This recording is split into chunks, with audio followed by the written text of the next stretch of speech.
This is Matt Hurt at Obsessive Viewer on Twitter. This is Tiny at Obsessive Tiny on Twitter.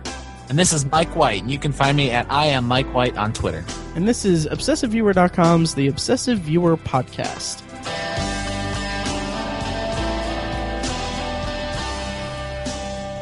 Hello, and welcome to The Obsessive Viewer. We're a weekly movie and TV podcast that covers a specific topic, be it genre, trope, movie, or show. Each episode, you can find back episodes at ovpodcast.com, find the blog at obsessiveviewer.com, and you can also subscribe to the subreddit at r/obsessiveviewer. And if you want to help support the podcast, go to patreon.com/obsessiveviewer, where I'm 99% sure I have it set up right.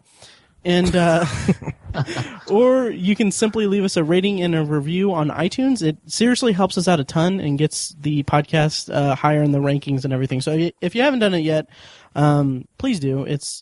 We'd really appreciate it. So, guys, Mike, you're back for an episode. I am fulfilling my contractual obligations. Mm-hmm. You effing better. That sounds so bad. Yeah, I'm back for a handful, the nice. Small handful. I don't know. Yeah, very got some nice. time. Well, welcome back. Tiny, how you doing? I'm magnificent. Good. My brother got married over the weekend. He did. It was fun. Nice. Very cool. Yeah. Awesome. Were you the best man? I was the best man. Nice. The better man. Did not drop the rings. Good nice. deal. So that's good. Yeah.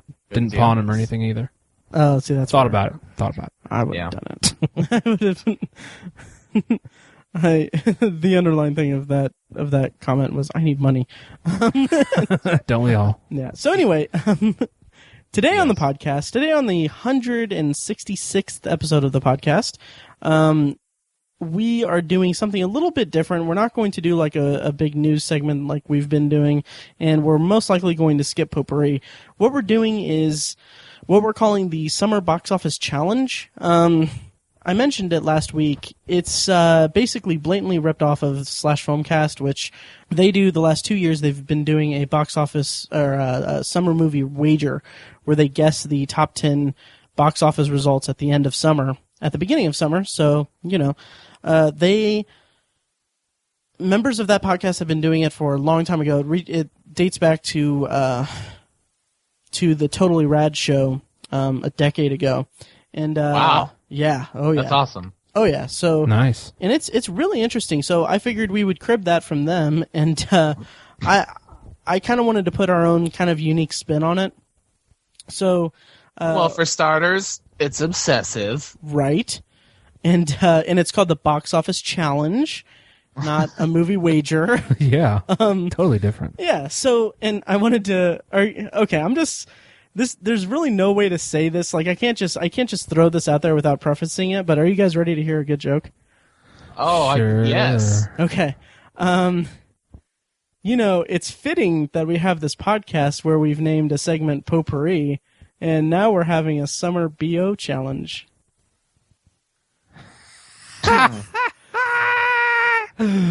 Oh my god, my sides. I'm gonna put a cricket sound drop on my end. Oh my god. I'm so sorry, but anyway, should we introduce the actual concept of it? You smell nice, Matt. You don't have BO. Oh, thank you. Yes. Well, wait until the end of summer. I'm gonna win this thing.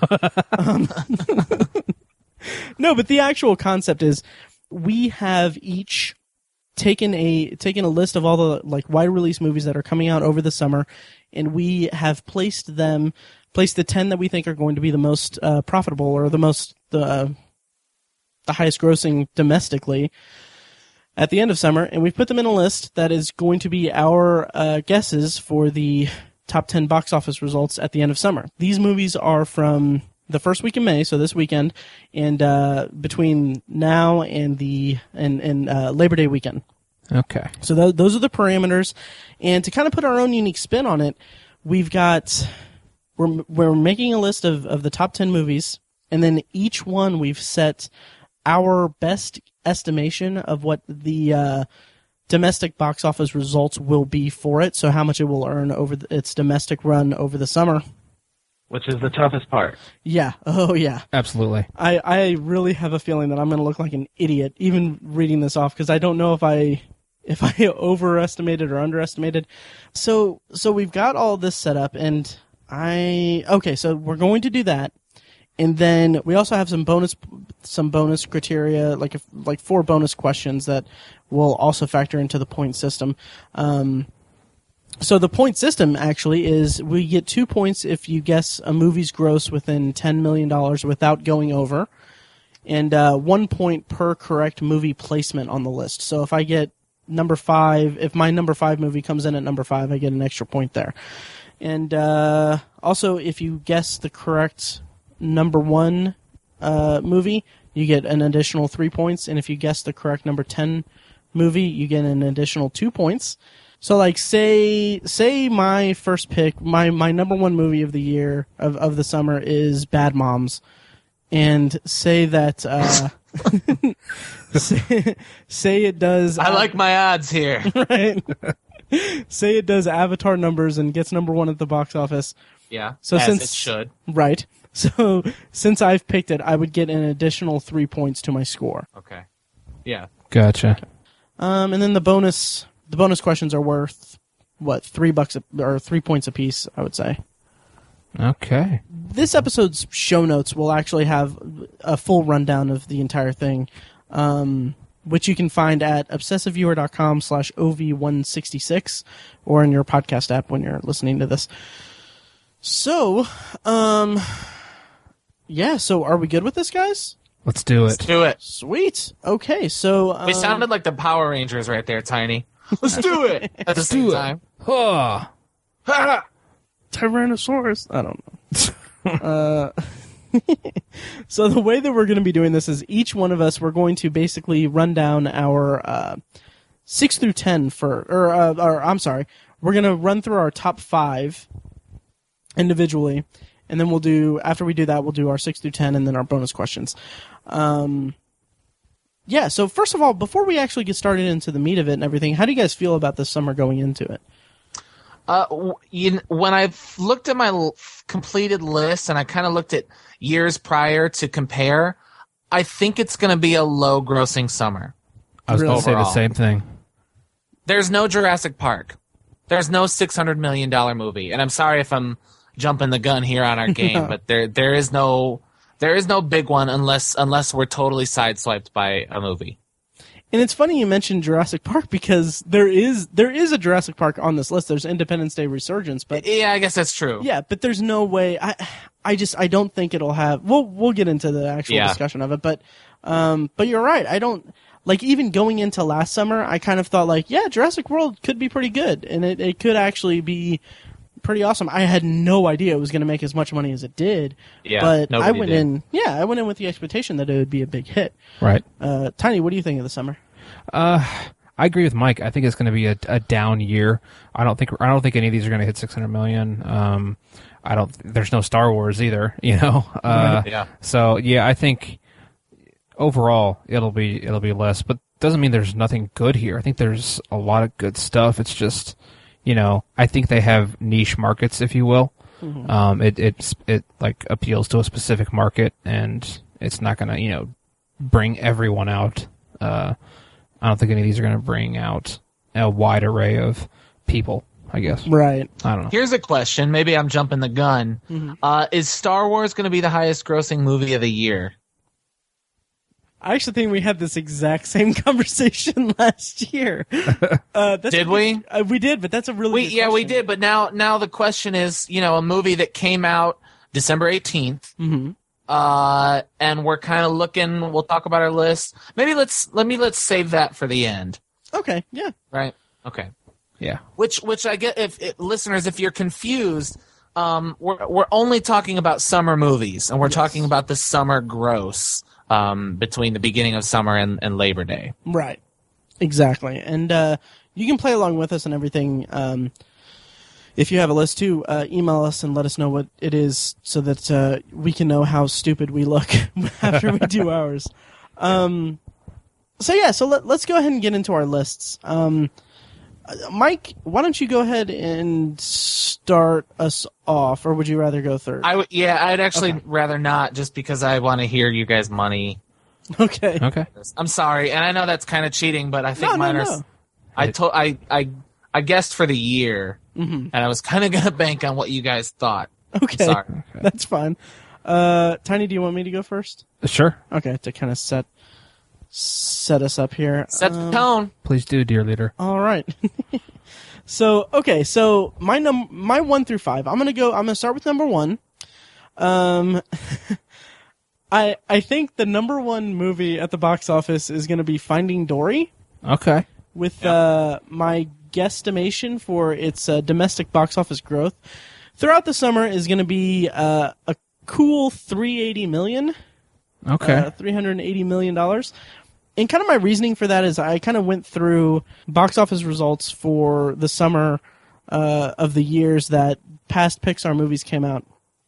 I don't remember the actual numbers or anything, but I remember, I feel like it's a good estimation because I want to say that Monsters University kind of was comparable to it. I inflated it a little bit because I think Monsters University, I think it was fairly lower than this, but I bumped it up because Finding Nemo I feel is a lot more respected than Monsters Inc. is, or it's looked upon as more of a classic than Monsters Inc. is, at least from my perspective. So that's my number 1 is Finding Dory with $380 million. And then my number 2 is pretty much, of course, it's Captain America Civil War. I think it's going to just demolish with the domestic box office take of $359 million. That's my guess. My reasoning for that is I went through the Iron Man, Iron Man 2, Cap 1, Avengers, all the Marvel movies, and really just the 2 Avengers movies, the 2 previous Captain America movies, and the 3 Iron Man movies. And I looked at it as Avengers made $623 million, and then on the cusp of that, Iron Man 3 made $409 million, and then Avengers 2 went on to make $459 million. So I kind of guessed it around $359 million because it's a big product, it's a big property, and I feel like it's going to be just less than Avengers 2. I could be completely wrong because the buzz is ridiculously good for this movie. Yeah. And we're actually going to be reviewing it next week. So hopefully I'm not too stupid, or hopefully I'm not proven too wrong on this. Number 3 is Independence Day Resurgence. I don't know. My guess for the box office take for that is $298,900,000. And I don't know. Last summer, really, everyone was blown away by Jurassic World getting a ridiculous success, and I feel like the obvious choice for tops at the box office would have been an Independence Day Resurgence. It's a 20-year-old property. It's not a reboot, but it's a sequel to it. So it's playing on the nostalgia of the audience. But I don't think it's going to perform nearly as well as Jurassic World did. It's a Lego sequel. Yes, exactly. Like Creed. Right. And then number 4, I've got X-Men Apocalypse at $225,001. I don't know why. No, X-Men Apocalypse.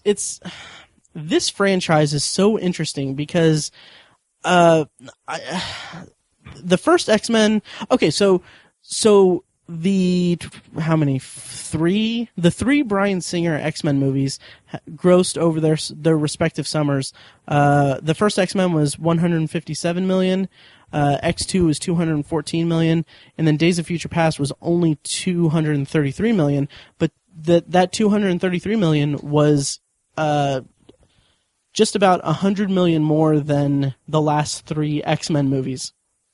And it was the first X-Men movie to hit the top 10 since X-Men Origins Wolverine. So I think that it's going to definitely hit the top 10 because I think the trailers look like it's pretty good. The latest one I've heard is really good. I haven't actually seen it.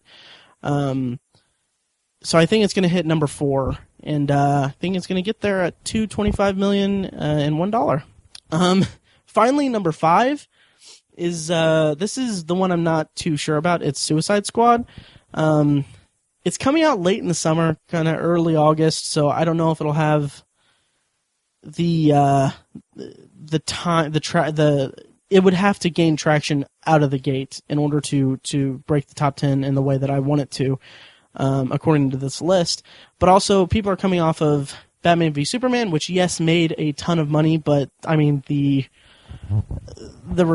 critical and audience response to that was not that favorable. So I don't know. It's a gamble, but I think Suicide Squad is going to hit number 5 at $215 million. So, Tony. Wow. What do you guys think? You did a lot more research than I did. I sit at a desk all day doing nothing. So Wow. yeah. I did this on my lunch break at work, and it took like my whole lunch break. So that's I understand why He gets 25 minutes. No, I get an hour. Oh, nice. Oh, look at you, Yeah, Mr. Hour lunch break. I don't get to take it that often though. Oh, I just have a 30-minute lunch break. Well, for mine, my numbers are substantially different than yours. But I think our picks are pretty close. I mean, they're nothing crazy. Nice. My number 1 is actually Independence Day Resurgence.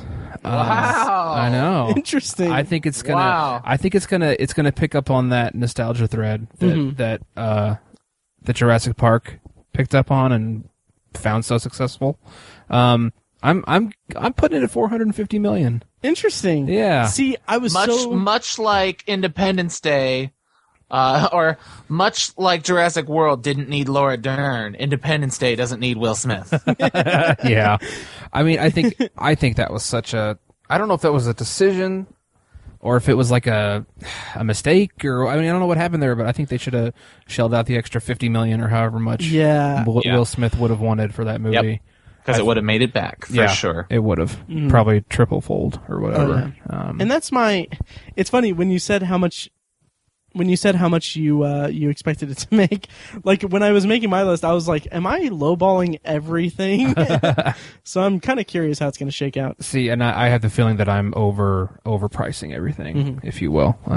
But we'll see. I think that the reason I'm kind of going high on a lot of these is I think some of them might be a surprise. Right. And some of them are kids' movies. You just never know what they're going to do. Right. Yes. Yeah, those are always hard.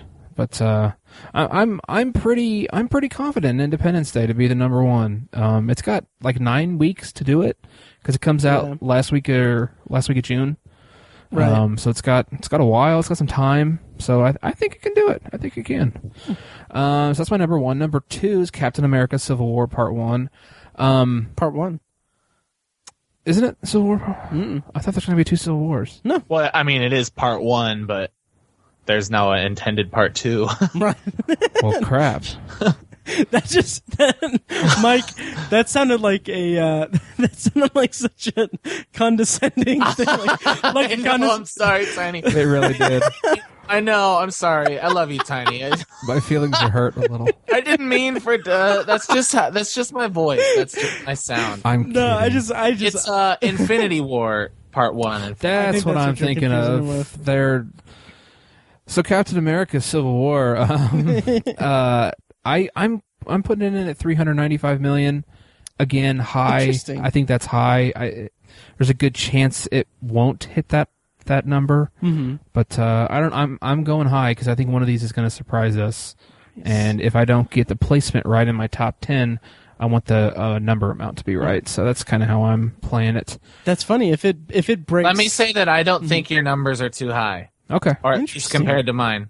I mean, I was kind of surprised when I saw that Age of Ultron made like what, $450 million last year. I mean, I don't know. I thought it was gonna be more than that. I mean, I think overall, $459. Yeah, I think overall it might have made like 600 or 500 and some. But we're talking about a set amount of time here, so I don't know. We'll see. And it's got all summer to do it, so right. I think there's a chance that could happen. Number 3 is Finding Dory. I think Matt was wise to choose it as his number 1. I think there's absolutely a chance it could be number 1, and not only be number 1, but crack $400 or $500 million. It's doable. When is that one coming out? I wish I would have written the dates down. June 17th. So it's got some time too. It's got 10 weeks. That's PopCon weekend. It's completely doable that it could crack 400 million. Nice. In that amount of time. So I'm looking forward to that movie. And a lot of these movies have. I should have mentioned this at the beginning, but a lot of these movies have franchise power. Right. Their sequels or their resurgences. So the first three have that going for them. But Finding Dory I think is a little special because Finding Nemo is the favorites of a lot of Pixar fans. Very much beloved. Yeah, and I think people have been wanting a sequel for it. As opposed to a lot of the other Pixar movies that they've made sequels to, people didn't even want them. Right. But I think people are really excited to see this one. So that's my number 3. Number 4, X-Men Apocalypse. I think the last X-Men movie really got people excited just from a story standpoint. It brought the two franchises together, and just this awesome timeline stuff. And it's like we're getting a whole new story out of X-Men. And I think it's one of the most formidable villains they've ever faced. I think people are going to be excited for it. I picked it for $345 million. Again, very ambitious numbers, but I'm hoping it works out. So, then my number 5 is The Secret Life of Pets. Interesting. I picked that for $320 million. I think it's going to be one of those runaway kids movies that's just like people are like, oh my god, that movie made $300 million. I think it has the potential to do that.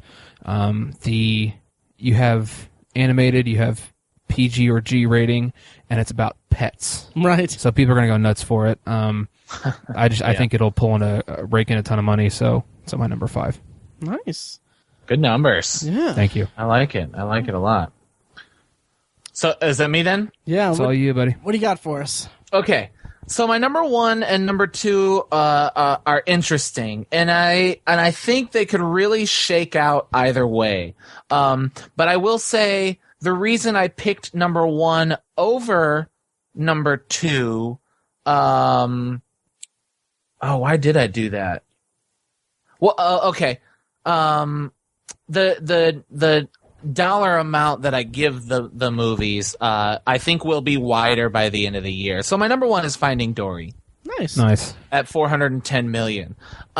It's not even just beloved amongst Pixar fans. I think I've told this story before, but in my classroom at the beginning of the year when we talk about like plot diagramming, and I play a little game where you have to vaguely introduce a plot using the plot points, but you can't list names. And then the class has to guess what your movie or your story or your book is. And I had to ban Finding Nemo because without fail, in every class, every year, somebody would do Finding Nemo. And sometimes multiple kids would do Finding Nemo. Wow. And it's not like out of 4 groups. So like 4 movies per class, which is to say 16 movie choices a day at most, I would get 4 Finding Nemos. Oh my I'm not gosh. kidding. And so what is the thing that you have to do? They have to name a plot without naming the So characters? we're doing like plot, right? The elements of plot, the introduction, the rising action, the climax, and the not the introduction. I'm sorry, exposition, rising action, climax, denouement. Okay, and then so they have to describe 4 parts of the plot of a movie without using like specifics, right? Okay. Locations, so- character names, and stuff like that. Yeah, exactly. There is a boy who is a moisture farmer who meets a wizard, and they want to go into space, so they go into space. In the rising action, the large ship sucks in the smaller ship. In the climax, the big ship blows up, and in the denouement, the characters receive medals. Star Wars. Okay. And so they do Finding Nemo without fail across the board. Nice. Gotcha. So 410 million Finding Dory at 400 million, and I did this close because obviously Civil War has a little more time, and it's possible that Civil War will do more. I don't know. Number 2 is Civil War for me. Wow. At 400 million. So far, we're matched up for our placement. So We are. Except my number 3, and this is a big drop off, 340 million, is Angry Birds. Oh, wow. Interesting. Yeah, I went a similar route as Tiny. I think I looked back at a recent history, and man, animated movies, especially when they're the right ones and they hit the right crowd, they just have legs. And I think Angry Birds is the type of property that could explode.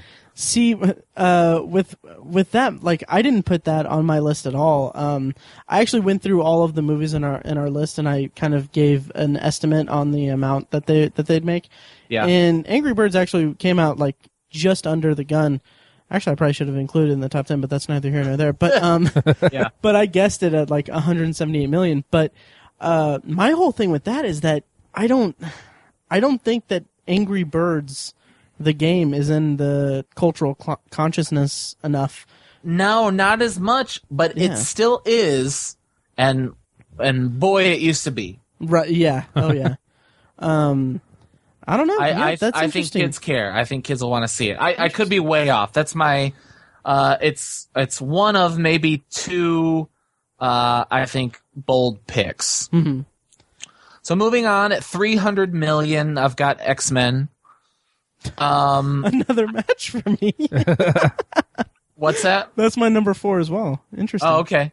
Yeah, X-Men. I don't know that it'll do that well. I don't think Days of Future Past did all that well. And while I think some people are excited, if there were more superhero movies coming out this summer, which has happened in years past, I think this would be lower on the list. But because there's 2, 3, something like that, that's kind of why I gave it my number 4.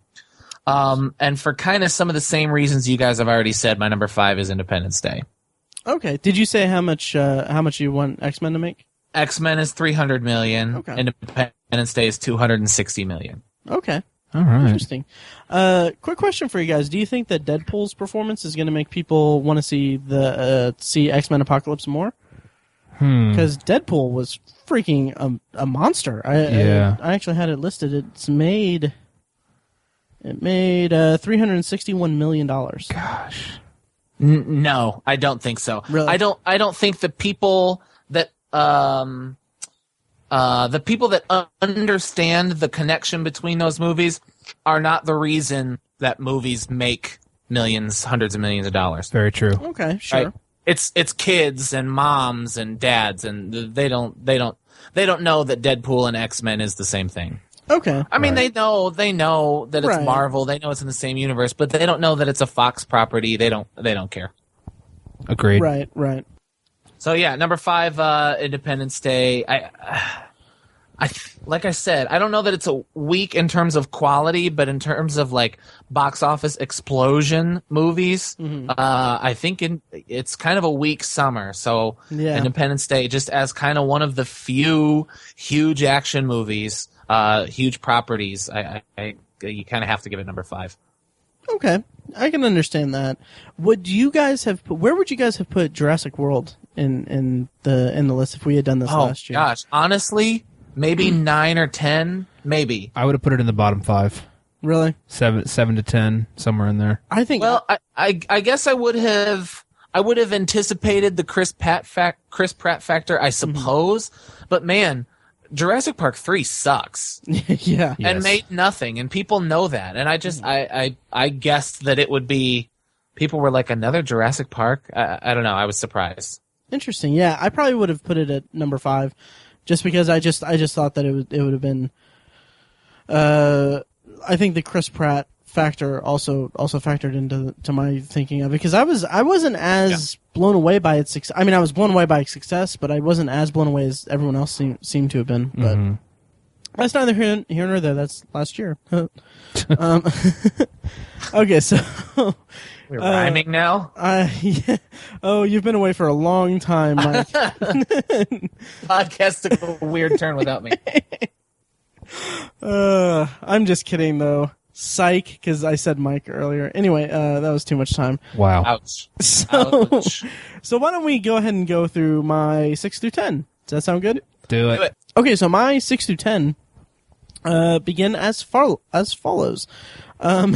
Number 6 is Jason Bourne, with $200 million. My line of thinking with this, I didn't actually list the rest of the franchise here, but I mean, it's Paul Greengrass returning with Matt Damon.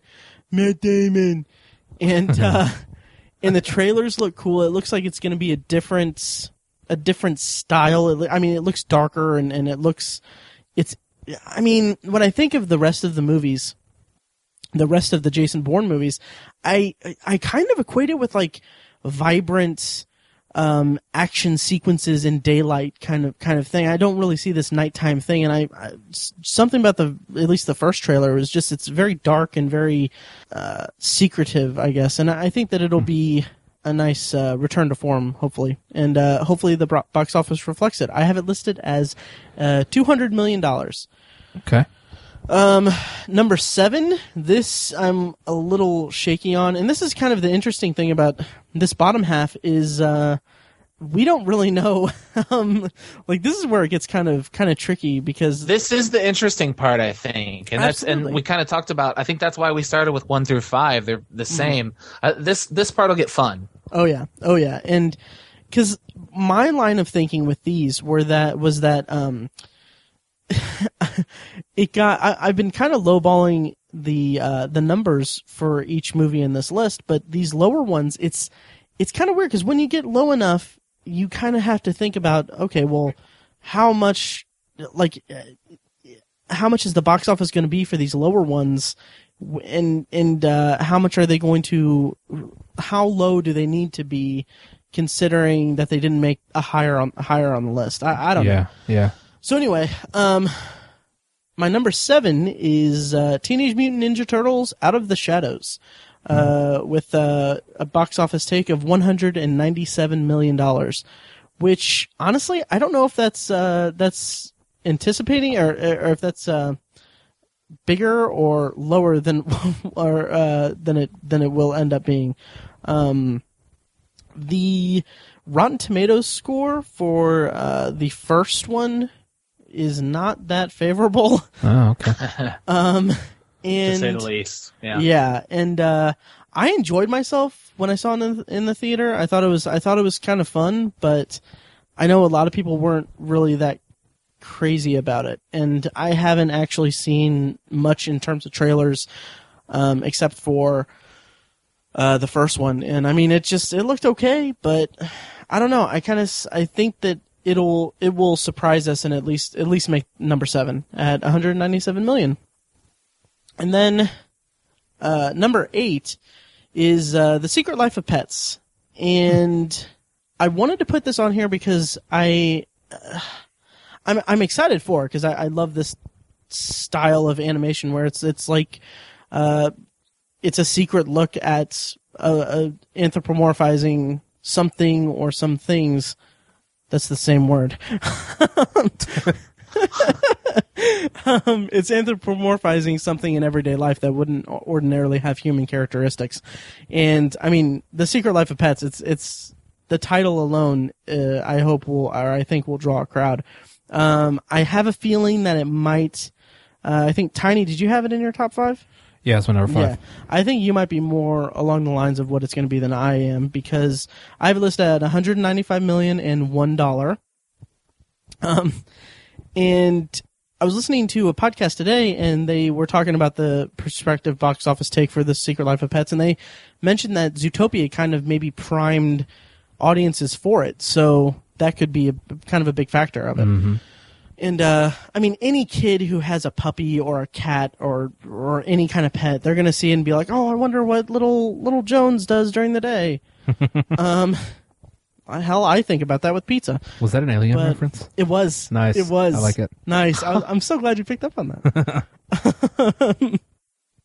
So anyway, so that's my number 8. And then number 9 is actually, this is, it's so depressing to say this is kind of a shaky one because I'm not sure how this is going to go.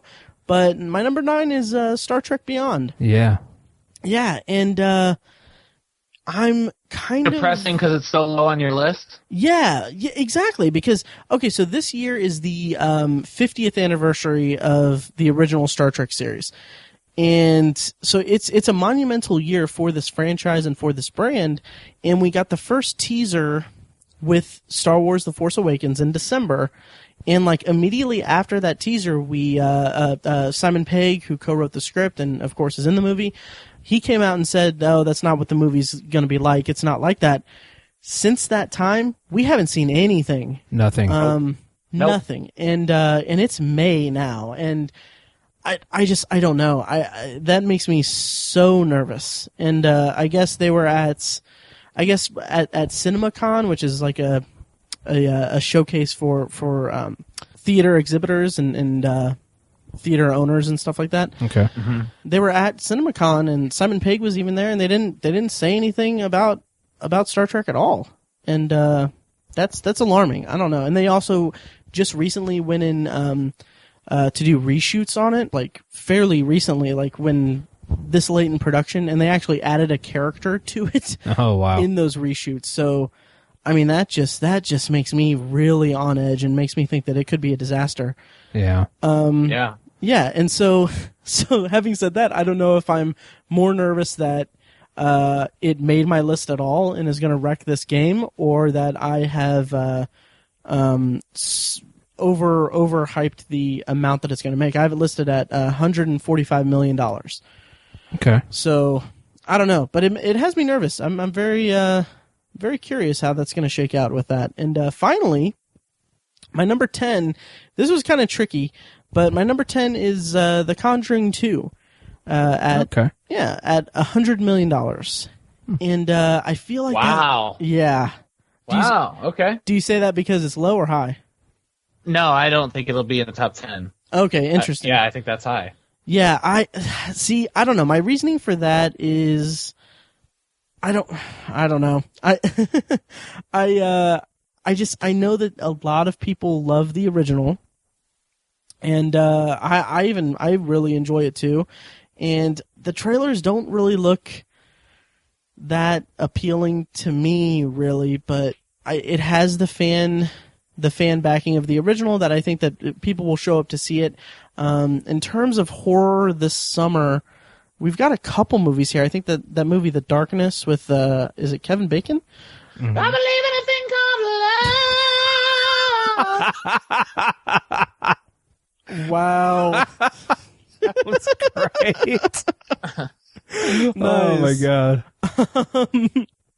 So anyway, I don't think there's much Jesus. There's much in terms of no, you're fine.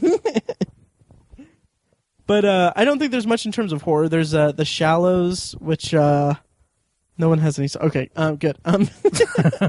No, there's The Shallows with, I think, Blake Lively's in it. I saw one teaser for it, and it doesn't really give away that much story or anything. But I don't know. It looks like a good.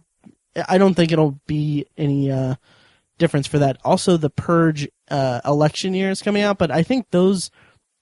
And this, I might be putting my foot in my mouth here, and I could be proven wrong at the end of summer, but I think the Purge movies are developed and created because they don't need to make a big box office dent in order to make their money back. So I think horror this summer, I feel like it's going to belong to The Conjuring 2, because the first one made a big splash, and I think they got the same actors and everything to come back for it. So I don't know. I think it could break the top 10 just barely at $100 million at the number 10 spot. Wow. Yeah. Yep. So Tiny, what's your 6 through 10?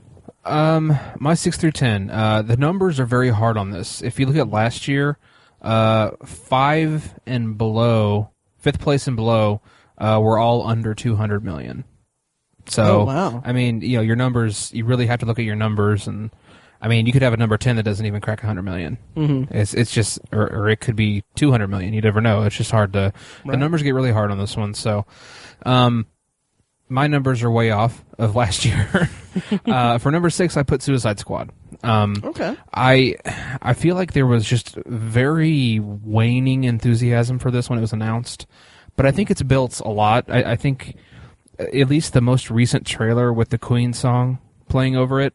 That has me more excited than anything I've seen on it before. I just think it was, I don't know, maybe it's just very good marketing on the part of Warner Brothers, but I thought it was awesome. So I have it at $255 million. Again, I think that number's too high, but I think it has the ability to make $255 million. I just don't know if it'll do it before Labor Day, but we'll see. Number 7, I have not heard this mentioned yet. Ghostbusters. Interesting. Yeah, and I'm picking that because, when I think about it, every guy, like this movie is appealing, just the title Ghostbusters, the franchising appeals to every guy that's our age or like between our age and like 50, right? And then you throw in the fact that it has an all-female cast, so it's going to appeal to women, and it's Kristen Wiig and Melissa McCarthy are teaming up again. I think people are going to go nuts for it. I think it's going to. I have it making $200 million. I think it's going to make way more than that. But in the time span we're talking about, that's where I have it. I don't know. We'll see. I have a waning interest in it. I don't know. We'll see. Honestly, I hope that you're right. I didn't put it on my list because I'm kind of scared by the kind of backlash that it's been getting online. Yeah. Like what? Well, just like these super misogynistic people online. I feel like all that crap. Like I feel like that. Like that's a small. I hope like hell that's a small section of moviegoers. But I think that they're vocal. As loud as they are about it, I feel like that could dent the box office take for that movie. And apparently, it's like the most down or the most disliked trailer on YouTube or something. Oh, wow! Like people actually clicking dislike on the YouTube link. Well, now I'm regretting my choice. Yeah. So, but but those people are gonna go see it just to see. Oh yeah. I think. And I'm not crazy about the title. I wish it was a more true sequel. I wish like one of the characters was the daughter of one of the original characters. That'd be cool. Then again, we don't really know. We really don't know. No, we do. They have said really? it is not. It has nothing to do with the events of the other one. Really? They're learning how to catch ghosts for the first time. Oh, These are the first that's people true. to learn how to catch ghosts. See, I'm not crazy about that. Personally, and Tiny, I totally agree about the title because I kind of wish that it was called Ghostbusters, but God. Oh no! I don't know. You did not, sir. No. I am not okay with that. That was a bad joke. You're a bad man. Like it. You're a bad man. So $200 million, number 7. We'll see. I don't know. That's one of those bold choices that Mike was referring to. That's one of mine. So Right. Number 8, Teenage Mutant Ninja Turtles Out of the Shadows, $185 million. No clue if it'll do that or not. I mean, I really liked the first one. Like, Nice. Some people are like, I had a lot of fun with it, but it's got a lot of problems. I can overlook the problems, no problem. That's terrible phrasing. But I can overlook all that. I had a great time with it. I think it's a really fun movie. I mean, I think it was good. Like, I think it was a good movie. And It was fun. Maybe I'm an idiot, fun. but yeah. We're talking about turtles. Yeah, the first one. Have you guys seen it since the first time you saw it? I have not. I haven't either. It's not good. It doesn't Really? hold up. It's not good, but it's a fun time. Okay. It's a fun time. It could have just been the theater experience overshadowing the actual issues of it.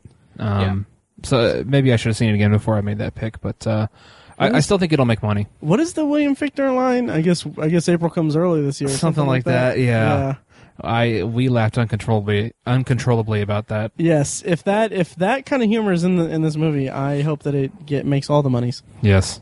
And I say that without being funny, like seriously. Right. I just respect that. Yeah. Number 9. Haven't heard this one yet either. Ice Age Collision Course. Interesting. Wow. I picked it for $135 million. Kids movie, animated movie. Those make money, man. And for some reason, the Ice Age franchise will not go away.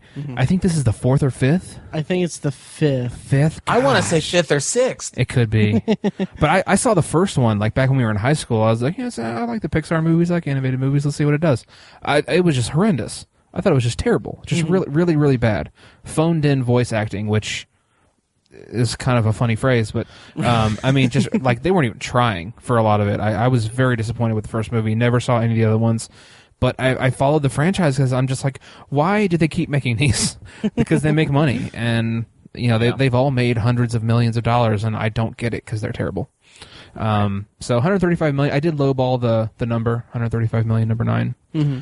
And then my number 10, much like Matt, I agree with you 100%. Star Trek Beyond. Mm-hmm. I have it as my number 10. I hope it's number 5 and makes $400 million. But I hope it's good. Yeah, I just hope it's good. That's the most important thing. That's also that. Yeah. I loved the first one, and I loved the second one almost more, I think. I think we all did. Mike, do you still love the second one? Oh, absolutely. That absolutely holds up. Yes. And that's awesome. I think that we're kind of in the minority. We are. We are. People did not like it. I know, and it's unfortunate. Yeah. I thought it was great. So I think. Well, yeah. Well, and one of the things we talked about is like, what is this? What is this poor reaction? And I think we wrote about it. Yeah. A couple of years ago, and I think we were surprised. Right. Honestly, I kind of wonder if the reason that that we liked it so much is I don't know. I'm not entirely sure if this statement is true, but from my perspective, I don't think any of the three of us have ever seen Wrath of Khan. I never have. I never have either. I haven't either. So I kind of wonder if maybe that's what it is. I think you might be right. Yeah. Huh? So yeah, I think even fans like us are a little fatigued with the franchise, maybe, or maybe it's just it hasn't come to fruition, and people who are diehard Star Trek fans don't like it, right. And so they're going to see it just to see it. But I don't know. Like I said, I hope it's higher up. I hope it makes more money. But I'm making very conservative choices. So number 10, and I have it at 125 million. We'll see, maybe. Yeah. Yep. Cool. So, Mike, what are your 5 through 10? Okay, so I'm not going to be able to kind of compare to your guys because I'm going third and I forgot what you guys have said, but whatever. So number 6, I think that the Deadpool effect will have more on Suicide Squad, actually. So Suicide Squad is my number 6. You guys still there? Yes. Yeah. Okay. Yeah. Just silence, huh? I thought you were going to say the amount. Yeah. 210 million. 210. Okay. 210. Okay. Yeah. And my numbers are weird, so I'm not going to bank on my numbers to win this game, but I think Suicide Squad is going to be number 6. I think maybe this is just my perspective. A lot of people disappointed in Dawn of Justice are hoping for some sort of redemption in Suicide Squad. I think the perception is that's what Suicide Squad is promising us, that it will be better than Dawn of Justice. I don't know. I don't know if that's the case. I don't know if that's true. We'll see what happens. But I think that's what we're supposed to get out of it. So I've got that at a number 6, which might be high, but we'll see. Whatever. Well, also we got to take into account that it comes out the first week of August. It only has a month. Right. Oh yeah, that's so, true. So I mean, I think those numbers are not overly estimated. Yeah, that's a good point. I might have that way high. Whatever. Yeah. Well, I mean, you have it at what, 210? I have it at 215. Okay. Well, I can see it making 100 the first opening weekend. Who knows, right? Who knows? Who knows? It's the fun of this number game. 7, I actually have Ghostbusters, and we kind of talked about this a lot. People loved Bridesmaids. They loved it, and it made a lot of money. And I think people have been kind of waiting for that type of thing again. I really hate sexism, but the truth is I think women are going to go see Ghostbusters. Women are going to go with their husbands who were going to see it anyway. Yep. And I think as much as people have disliked it, or it's a lot easier. It's really easy to click a down arrow on YouTube, right. And then just go see the movie anyway because you're going to go see the movie anyway. I think a lot of people are going to see Ghostbusters. Yep. Number 7. Like I said, I hope you guys are right. And also, it's the Paul Feig effect. Also, like he also did The Heat. That was a big hit. So yep, true. And then my number 8. By the way, Ghostbusters is 180 million. Okay. My number 8 is Teenage Mutant Ninja Turtles Out of the Shadows. I think this could really bounce either way. I didn't want to put it high up because the opinion of the first one is really, really low. And I don't know that people are interested in seeing a sequel to a movie that most people thought was pretty bad. Like, I think the first one made a good amount of money because people were interested. I think a lot of people won't go back to see this one. However, there is the inclusion of a lot of the cartoon characters that we loved so much. Krang and Bebop and Rocksteady are in it. So I think that might be a draw. Casey Jones is in it.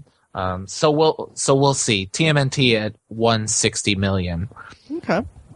And then I think I kind of just hopefully put Star Trek at number 9 at 130 million. Kind of the same things we've already said, what you guys have said already.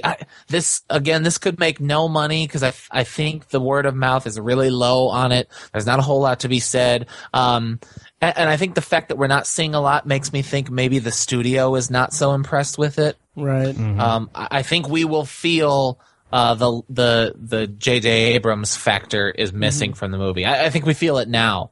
So just I guess out of hope, I'm putting it at 130, my number 9 spot. I really struggled. Go ahead. Sorry. It's really interesting too because I just remembered that they are apparently Paramount is already prepping Star Trek 4. So wow, really? Yeah, okay, I just saw that today. So never mind then. Yeah. The other thing is my number 10 is weird, and I really struggled with my number 10. I initially had in there Alice Through the Looking Glass. Oh, interesting. Yeah, because the first Alice, which came out in 2010 with Johnny Depp, was the number 2 movie behind Toy Story 3. Wow. Number 2. It was number 2, which is unfathomable. I think it's harder to understand than the Jurassic World phenomenon. Yeah, it made a ton of money. Yeah, it's crazy. At number 2. I think too much time has passed, though. 6 years is a long time. The Johnny Depp bubble has popped since 2010. Yeah. And I just don't think anybody who really liked that one will kind of come out for that one again. So I kind of bumped it off my list, and at the last minute I added Secret Life of Pets. Because I flipped a coin between Angry Birds and Secret Life of Pets. And I gave Angry Birds the high one. I think one of them will be really high, and then the other one will kind of suffer because one of them is really high. And so I went Angry Birds high, Secret Life of Pets low at 110 million. Okay. Yeah, that's a good bet. So wait, do you have Secret Life of Pets at number 10? At number 10, correct. Okay. And what's your dollar amount on that? 110. 110, okay. Nice. Yeah. Okay. So, do we want to really briefly we don't need to do the numbers, but just count off our top 10 Sure, go individually? Ahead. Okay, I'll start.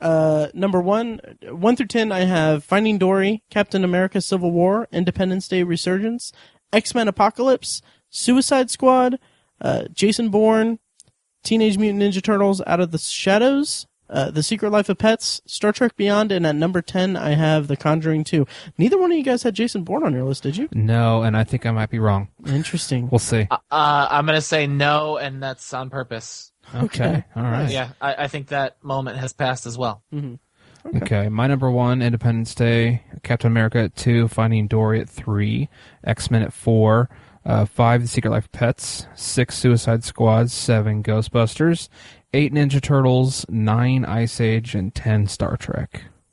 Nice. I've got number 1, Finding Dory, number 2, Civil War, number 3, Angry Birds, 4, X-Men Apocalypse, 5, Independence Day, 6, Suicide Squad, 7, Ghostbusters, 8, TMNT Out of the Shadows, 9, Star Trek 3, 10, Secret Life of Pets. Nice. So we'll work all this up after that, but we have 4 at the end of summer we'll work all this up, but we have 4 like bonus questions that I threw in for bonus points in this whole thing. Okay, so just rapid fire, we'll go through these real quick because we've already talked about these movies. The first bonus question is, which movie in the top 10 will have the highest opening weekend performance? And my pick is Captain America Civil War, and I think I'm going to be spectacularly low on this. Holy crap. Wow, I'm stupid. I'm going to change this real quick. I'm sorry. Okay, after you change, you have to tell us what you had it at before. Okay. Yeah. Because I wouldn't know. I'm going to say, and this might even still be... Oh my god, no. What are you doing, Matt? I don't know. Okay, the opening weekend box office for Captain America on my bonus pick is going to be $250 million. I don't know if that's high or low because I had it at $100 million. 250? Wow. No, wait, because I can't... Okay, no, you locked it in, Matt. It's too late. Too late. Fair. That's fair. Because now I just realized, like, wait, how much did Star Wars make? Yeah. Oh my god. What did Star Wars do, like 220? No. Oh, yeah. Oh my god, yeah. I mean... Because I thought it was going to make 310. And, like, that was, like, inconceivable. Yeah. Oh, man, I just screwed this up. Okay, I'll lock it in for 250. That's 250 okay. million. All of my numbers are wrong. You had it at 100? Is that what you I had? had it at 100, Okay, which wow. is probably more respectable. Okay, if But I'm I up... flipped out. Okay. Okay, so what did you guys have? If I'm up next... Wait, you think 100 is respectable? More respectable than 250? If we're going by the lowest... Lowest without going over? yeah. I guess you're right. Yeah. So mine, I am betting big on Independence Day. Really? Independence Day Resurgence, 180 million. Whoo, Nice. doubling Yeah. down. Okay. That nostalgia weekend, that's what's going to happen, I think. Doubling down. Does that come out the weekend before the 4th? Yeah. Yeah, it does. That'll be a big one. Yep. Mm-hmm. I'm gonna go then, Matt, with Civil War. Mm-hmm. I think hands down, that'll be the big one. It's a superhero movie. Superhero movies just do that. And I'm gonna steal Tiny's 180 million. All right. Nice. Okay, so the next bonus question is, which movie in the top 10 will have the lowest opening weekend performance? And again, my pick is so stupid. Then again, I'm saying which movie in the top 10. So this I want to change it already, but I'm not going to change it. I'm going to stick with this one. The Secret Life of Pets, which is it's so stupid because it's a kids movie. It's going to do gangbusters, but And then nothing. my pick for opening weekend is a respectable 60 million. Wow. Okay. Which, man, yeah, that's not. I'm not going to get any of these bonus points. What did you guys think? Well, I didn't know it had to be in the top 10. Oh yeah, sorry. Oh, So I picked something else. But of my top 10, I think it'll probably be Star Trek Beyond. And I'm gonna go with about 47 million. Okay. Just a nice odd number. 40 odd number, like 47 million. Mm-hmm. Yeah. Okay. Okay. Mine's gonna be, I guess, just out of hopeful. Maybe not. I don't know what I'm being. Star Trek. And I'm gonna go with $61 million. Okay. Opening weekend. So the next bonus question is, which movie in the top 10 will have the highest Rotten Tomatoes score? And that's the Rotten Tomatoes percentage. My pick is Captain America: Civil War at 93%, which is pretty high. Okay. Tiny, what'd you have? I'm gonna go with Finding Dory at 88%. Interesting. Yeah. Okay. Finding Dory, 94%. Interesting. Okay. And then finally, the last bonus question is, which movie in the top 10 will have the lowest Rotten Tomatoes score? And I went ahead and picked Teenage Mutant Ninja Turtles Out of the Shadows with 25%. Nice. Also, Ninja Turtles. But no. I'm going with 36%. Okay. Yeah. 18%. Oh my god. That's hilarious. Oh, I that's think people awesome. are gonna trash this movie. That's Because so it made awesome. so much money and people trashed the first one. And I just think like there's no standard. They can just do whatever they want and it's gonna make some money and it's gonna be an 18% Rotten Tomatoes. Right. It's interesting. I was going through like my top 10, and this is reflected on all of ours too. Like for mine personally, though, The Secret Life of Pets is the only original property. Wow. On my list, and I think that's kind of telling. It is. Yeah. Does Angry Birds count? No, it doesn't because it's something else, right? Right. Yeah. Yeah. So it's same with mine. Yeah, we were kind of talking about this off the air, but I think it would be interesting if, I don't know about if one of us could do it, but if someone came up with, I think you could come up with a formula where you factor in all of these variables, release date, genre, franchise, competition, all this other stuff, and have like 20 or 30 or 40 variables, plug it all into a formula, and I think you could actually predict at least the top 10, maybe not the dollar amounts, but I think you could predict it reasonably well. Right. And it'd be interesting to see that work. Yeah. And I don't know about you guys, but and this is probably pretty stupid on my part, but I did not factor in which movies are in 3D and which ones aren't. Oh, I didn't either. Which that's going to make a big difference, I Yeah. think. Wow. You think so? Oh, yeah. Because the dollar amount. Higher ticket price, yeah. Yeah, I guess. I don't really think of it all that much because the ticket price of a movie varies so much. It's true. That's true. Nationwide. I don't know. I think that evens out. Okay, fair enough. Sure. So I think that's going to just about do it for us then. I think we're going to skip potpourri because we're recording a little late, and it's a little late. It is. Bedtime. Yeah. Oh, yeah. But before we go, I actually meant to talk about this at the beginning of the podcast, but I just forgot. A few announcements I want to make. First of all, which one should I do first? Okay, yeah, I'll end on that one. So, Tiny, you mentioned this before a couple weeks ago, but you were on There Are Four Lights. I was. From Nerds Domain. He was on episode 16. It's a Star Trek podcast where they review each episode of Star Trek one by one. Tiny was on episode 16, the Galileo 7. I thought you did a great job, by the way. Thank you, sir. Yeah. And I think you said something about the subreddit, and yeah, there's nothing on there. Okay. But anyway, and we are on the Google Play Store. I think you mentioned that too. Okay. I don't remember. But anyway, and I will be on that podcast. Again, it's called There Are Four Lights. I'll be on episode 19, which I think should be up by the time you're listening to this. In that episode, I helped review Tomorrow is Yesterday, season 1 of Star Trek, the original series. And then also, if everything goes as planned, I will be on episode, I think it's 36 of Film Schlubs, Film Talk, where I will be helping review Green Room, the latest movie from Jeremy Saulnier, who he did Blue Ruin a few years back. And man, I gotta just say, spoiler for that podcast, but you guys should definitely go see Green Room. Nice. It's really good. Yeah. Glad to hear that. Yeah. Mike, you haven't seen it yet? No, it didn't come to theaters around here. Oh, that sucks. That's Evansville for you. Yeah. Oh man, if you get a chance, you should definitely see it. This is the type of movie that you will just go crazy for. Yeah, I mean it's such a good Venn diagram of my interests. Exactly. Patrick Stewart, punk rock, horror, skinheads, people dying, racism. Yeah. Right. No, it's great. Did you ever see Blue Ruin? No. I think you'd like it. It's terrific. Oh yeah, it's on Netflix. You should check it out. So okay, then finally, to close out this episode, I relaunched my podcast, my solo side project podcast that I mentioned every episode for a string of like a couple months last year, and then did not say a word about because I stopped posting it. But anyway. I'm relaunching it. It's called Anthology. It's a podcast exploring science fiction anthology storytelling during television's first golden age, beginning with The Twilight Zone.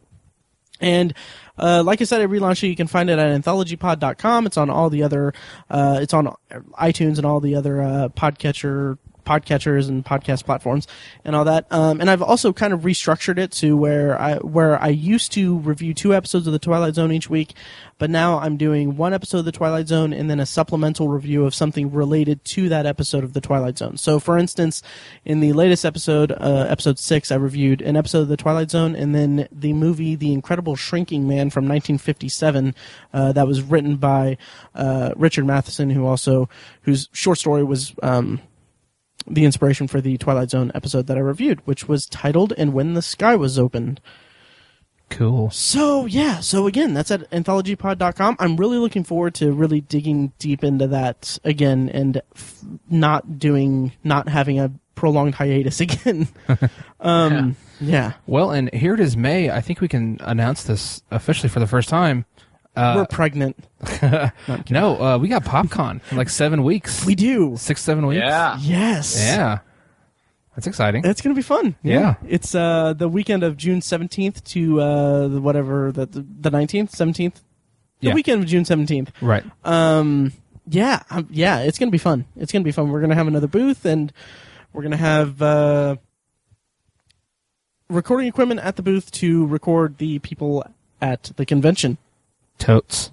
Yeah. I think the question we're going to ask is what, or I don't know if I want to say it. Yeah, it's too soon. It's too soon. It's too soon. Yeah. But yeah, so check us out at Indie PopCon, June 17th, and my solo side project podcast, Anthology. And I think that about does it. I wanted to make this stupid joke. No, I'm not going to make this stupid joke. Okay.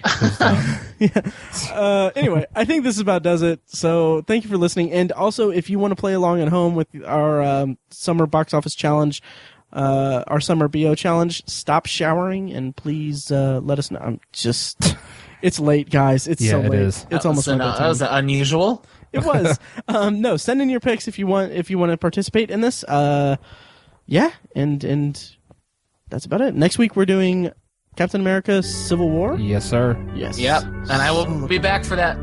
Damn Awesome. right you will. Yes. I didn't mean to be so forceful there. Yeah, jeez. I'm sorry, Mike. Just so happy. Nice. All right. Thanks for listening, guys, and we will see you next week. Thanks. Thanks for listening, everybody.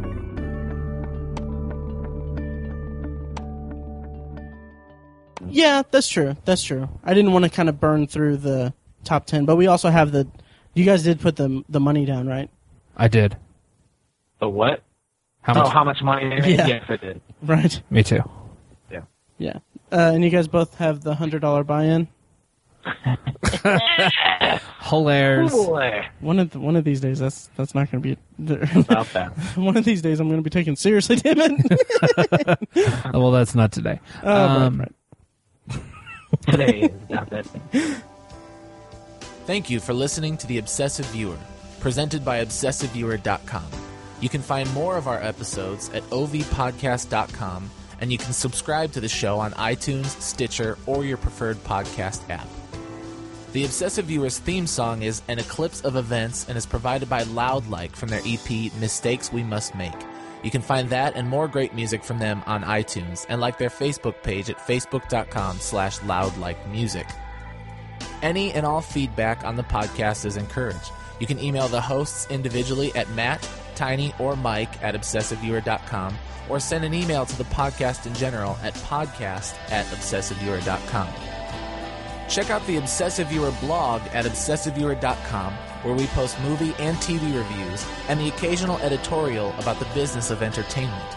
You can also like us on Facebook at facebook.com/theobsessiveviewer and follow us on Twitter at obsessiveviewer, at obsessivetiny, and at IamMikeWhite. If you want more obsessive content in your life, check out our sister site, obsessivebooknerd.com, for book reviews, author spotlights, and a general celebration of reading. Finally, if you're philosophically curious, check out Tiny's side project podcast, The Secular Perspective, which explores the concepts of faith, religion, and existence from the perspective of secular hosts. You can find that at thesecularperspective.com and subscribe to the podcast on the podcatcher of your choice. Again, thank you so much for listening. We love you. Be excellent to each other.